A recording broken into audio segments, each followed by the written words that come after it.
मित्र हो, ईडी ही एक केंद्र शासनाच्या अखत्यारीमध्ये काम करणारी संस्था आहे आणि गेली 10 वर्षापासून या संस्थेनं भारताच्या राजकारणामध्ये किती काहूर माजवलेला आहे हे आपणाला निश्चितपणे निदर्शनास येईल।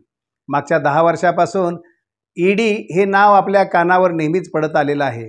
गल्ली ते दिल्ली ही ईडीची दहशत आहे। ही संस्था भारताच्या राजकारणामध्ये भाजपाच्या राजवटीमध्ये जन्माला आली आहे असं काही नाही आहे। वादग्रस्त ठरली ती भारताच्या भाजपाच्या राजकारणामध्येच वादग्रस्त ठरलेली आहे। या संस्थेचा वापर हा राजकारणासाठीच अधिक होत असल्याचा आरोप सतत होत आहे। या ईडीच्या भीतीनेच अनेक भाजपाच्या नेते वळचणीला जाऊन बसलेले आहेत। बडे राजकीय पक्षसुद्धा फोडण्याचं काम हे ईडीच्या माध्यमातूनच झालेलं आहे असे आरोप सतत होत आहेत। ईडीचा वापर केवळ विरोधी पक्षातील नेत्यांना गप्प करण्यासाठी नाही आणि त्यांच्यावर सूड उगवण्यासाठीच नाही, तर याच फक्त कारणासाठी नक्की केलेला आहे। मे 2014 पासून देशात भ्रष्टाचार, हवाला आणि मनी लॉन्ड्रिंगच्या नावाखाली ईडीने 10 वर्षात देशभरामध्ये जवळजवळ 4,500हून अधिक धाडी टाकलेल्या आहेत। परंतु या धाडीमध्ये 95% पेक्षा अधिक हे विरोधी पक्षातीलच लोक आहेत। आता ही आकडेवारी जर पाहिली तर ही शासकीय यंत्रणा किती निष्पापपणे काम करते आहे याचा आपल्याला अंदाज येऊ शकतो। भानगडी करणारा नेता कुठल्याही पक्षातला असो त्याला तुरुंगात डांबायलाच पाहिजे आहे, पण इथं तसं होताना दिसत नाहीये। ईडीची नोटिसा जातात, मग ते नेते भाजपाला शरण जातात आणि मग पुढे ते सगळ्या चौकशा थांबतात। कारवाई झालेल्या 95% पेक्षा अधिक लोक हे विरोधी पक्षातले आहेत। यामध्ये काँग्रेस असेल, तृणमूल काँग्रेस असेल, झारखंड मुक्ती मोर्चा असेल, राष्ट्रवादी काँग्रेस असेल किंबहुना दिल्लीतील आम आदमी पार्टी असेल, या सर्वांचा यामध्ये समावेश आहे। हे सर्व पक्ष विरोधी पक्ष असून भाजपाच्या नेत्यावर मात्र कुठल्याही प्रकारच्या धाडी पडताना आपणाला अजिबात दिसत नाहीत असे ईडीच्या एकूण कारवाईवरून आपल्याला स्पष्ट दिसते आहे। ईडी 10 वर्षात ज्या पद्धतीने धाडी टाकलेल्या आहेत त्यातून जवळपास 9,500 कोटी रुपयाची रक्कमसुद्धा जप्त केलेली आहे।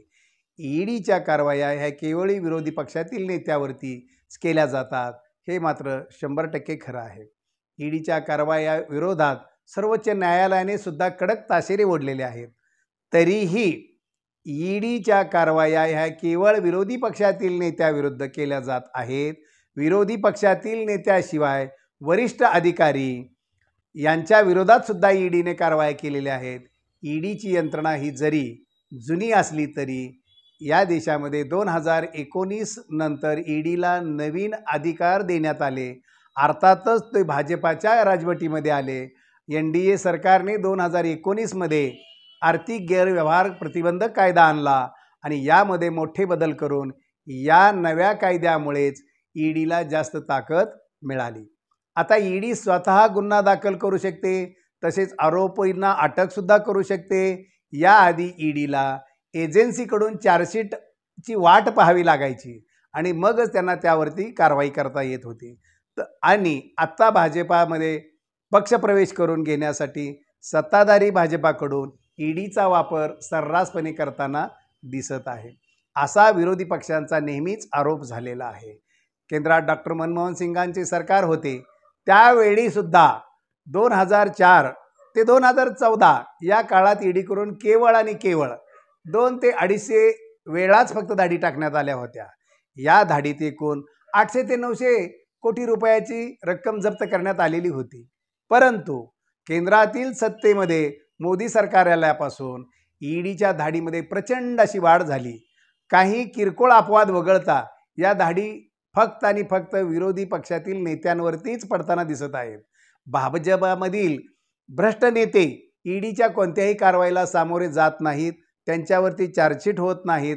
भाजपाच्या नेत्यांच्या विरोधात कुठलाही पुरावा दिला तरी ईडी करून कारवाई केली जात नाही असा आरोप नेहमीच विरोधी पक्षातील नेते किंबहुना जनतेला सुद्धा याची खात्री पटलेली आहे। भाजपाचा असा सरकारी यंत्रणेचा वापर करत आहे हे वर्षानुवर्ष आपल्याला दिसतं आहे। हे जरी नक्की काय चाललं हे आपल्याला अगदी वाडी वस्तीवरच्या लोकांना सुद्धा माहिती झालेलं आहे। भाजपाच्या राजवटीत 4 वर्षात 500हून अधिक धाडी टाकल्या गेल्या. काँग्रेसच्या काळात त्या फक्त 200च्या आसपास झालेल्या होत्या. या सर्व समावेशक होत्या. राजकीय पक्ष बघून अजिबातच नव्हत्या किंवा कोणी पक्षात आला किंवा पक्षाच्या बाहेर गेला असं त्यामध्ये कुठलंही राजकारण नव्हतं. मग भाजपा सत्तेत आल्यावरच हे सगळं का बदललं? सरकारी यंत्रणाचा वापर करून याआधी असं राजकारण केलं गेलं नव्हतं. ज्या संस्थांचा राजकारणासाठी वापर केला जातो तिथंच या संस्थांची विश्वासार्हता धुळीला मिळताना दिसत आहे. आपला तो बाब्या आणि दुसऱ्याचं ते कार्ट असंच ठेवायचं, आपलं ठेवायचं झाकून आणि दुसऱ्याचं बघायचं वाकून, हे सगळं राजकारणाचा एक भाग झालेला आहे. विरोधी पक्षाचा आहे म्हणून त्याच्यावरती धाड टाका, आपल्यासोबत आला त्याच्या चौकशा सगळ्या बंद करा. असं राजकारण योग्य आहे का? हाच आपल्याला सर्वांना प्रश्न पडतो आहे. तपास यंत्रणाच्या तरी हे हिताचं आहे का हो? मित्रांनो, खरोखर सांगा. आणि यामुळंच आपल्या तपास यंत्रणा किंबहुना शासकीय यंत्रणेवरती सामान्य जनतेचा विश्वास तर नक्की बसेल का? असाच मला आणि तुम्हाला सर्वांना प्रश्न पडतो आहे.